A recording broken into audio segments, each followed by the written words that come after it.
Hey ladies and gents, this is Wiz coming to you with a review of the Masters of the Universe Revelations Battlecat from Mattel. This guy here. Usually I only do reviews of Mythic Legions related products or products that are compatible with Mythic Legions, and I think this falls into the latter category. Not only that, but the Four Horsemen and Four Horsemen Toy Design Studios have such a strong history with the He-Man and the Masters of the Universe brand that I would be remiss if I didn't look at what the folks at Mattel were doing with that right now as part of the Netflix, to support the Netflix cartoons that are coming out from Kevin Smith. And so let's have a look at this guy. He is big. He is massive. He is Battlecat, but definitely a different take on the Battlecat that we all know and love. So here he is, front and center, and I've got him next to a couple of other Battlecats of recent vintage. This is the Battlecat from Masters of the Universe Classics that was done by the Four Horsemen, and I think that, you know, there's no way you're going to exceed that when it comes to sculpt, when it comes to detail, when it comes to paint applications, and articulation and value. It's really a great addition. But I love almost all the Battlecats. This is the Masters of the Universe Origins Battlecat that just came out. None of them have their face armor on because I wanted to show that. And this is very reminiscent of the original Battlecat, which is this guy here that came from the Big Jim line. And I love that as an update to this ferocious Battlecat. And I also have Cringer here, which the Four Horsemen sculpted again for the Masters of the Universe Classics line. So this particular version of Battlecat is the biggest yet, but is he the best? As you can tell, he stands significantly higher than the Masters of the Universe Classics Battlecat.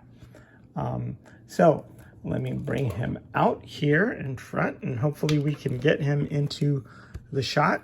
But yeah, he is massive, and I was lucky enough to get him because I had somebody at Target who was willing to go back into the back and find it, even though it wasn't on the shelves. Their online app, Target.com, which I love, showed it as being in stock, but when I went, there were none on the shelves. But one of their lovely associates went back and got it for me, so I really appreciated that. The day before that, I had gone to Target, and they had two of them on the shelves, but two fellow collectors swooped in right before, I mean, seconds before I was able to get them. And they took those two, so there were none left for me. But hey, I was only foiled for one day. So this is what he looks like with his armor on. This is what he looks like from the side. He's got an articulated tail. He's got nicely articulated legs with a sort of a knee joint, reverse knee joint here, and then wide range of motion in the legs. What you will notice is that this guy is a little bit less of a deeper grain, and the sculpt is a bit less detailed and a bit more cartoony, but it does have some things going for it. This is the helmet, and I'll compare that to the helmet that the Four Horsemen did for Masters of the Universe Classics. And as you can see, the helmet is a lot bigger.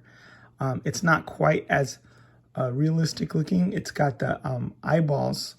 I don't know if I prefer the eyeballs there painted into the helmet or just the way they were in the Masters of the Universe Classics, where there's no pupils or anything. But this will just show you the difference in the size in those two helmets. And one of the cool things is, if you have an extra helmet, or you can always put that Masters of the Universe Classics helmet on him, and it looks cool. Not only does it look cool, is I think it looks better that way because it's the extra sort of verisimilitude, and the way it fits in there nicely. It gives him more of like a ferocious, fierce look. I'm actually going to be using this Battlecat as my cringer. So he's going to replace this little guy who was not articulated as cringer, just because of the lighter color. And even though he's bigger, you know, I think because he has the cartoony elements to his sculpt and the way he's painted, he seems like more of a cringer. It even says on the back of the box that if you take the helmet off, he becomes cringer. I also thought that it was rather clever the way that they photographed this guy, because the white on this tooth was washed out against the white background. So it actually looked like cringer with one fang sticking out, and kind of like this. So I was wondering, how did they do that, right? How did they make him both Battlecat and cringer? And I had thought that maybe this tooth was removable, or they had done something with the articulation on the jaw. But no, it was just my eyes deceiving me. But I think some clever product manager did that so that the white on this tooth washed out and he looked totally like cringer, and so that people could pick him up and use him as a cringer. And that's what I'm going to do. That's the place that he'll stand in my collection, because I don't think you could ever do better than this guy for Battlecat in my mind. You know, there he is. He-Man, Masters of the Universe Classics He-Man fits on him perfectly and looks spectacular. And so that's going to be my go-to. But this guy has lots of things going for him, including, I think, improved articulation and maybe a little bit of stronger joints. The head, let's see, the head goes up and down, so you get good range of motion, and it goes side to side too. Doesn't, strangely enough, have as good of a range of motion on the head as this guy does, because this guy, they did a really, really good job with him. So it's funny that Masters of the Universe Origins Battlecat has better range of motion than this guy, but, you know, he still has good articulation. He's got good articulation in the legs as well here. These joints feel nice and solid. The body feels pretty heavy. It's good quality plastic. I like how the pads on the bottom of the feet are painted a different color. I like how the claws are painted black.